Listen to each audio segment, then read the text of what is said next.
Coroner's inquest into the death of Toronto teen Sammy Yatim resumed today. The 18-year-old was shot and killed by a Toronto police officer on an empty streetcar more than a decade ago. Today, jurors heard about police hiring practices and monitoring use of force as the inquest aims to prevent a similar tragedy from happening again.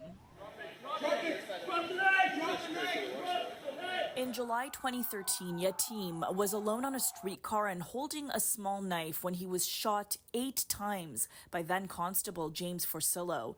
The high-profile incident bringing attention to how police deal with those in crisis. More than a decade later, on day 2 of a long-awaited coroner's inquest, Acting Staff Superintendent Lisa Crooker testified for hours. Jurors heard complex details about police hiring practices. We look to attract applicants that have the ability to recognize a person in crisis and navigate de-escalation, said Crooker. She added, we try to identify concerns early on. But Crooker was pressed on monitoring use of force following the hiring process. Jurors heard Forcillo had a history of relying on his gun. He had formerly testified that he pulled his weapon about 12 times in his 3.5 years on the job, triggering a Toronto police early warning system the year before he fatally shot the teen.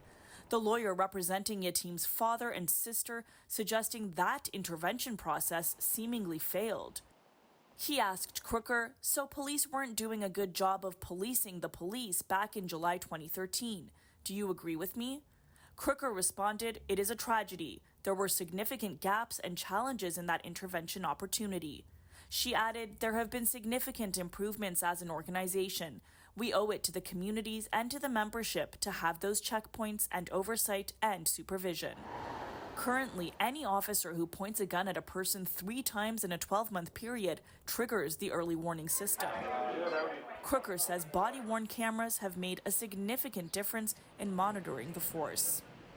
On Friday, jurors watched the full video of the shooting and heard from Yatim's family members. The inquest is expected to last 13 days with 14 witnesses. For City News, I'm Tina Yazdani.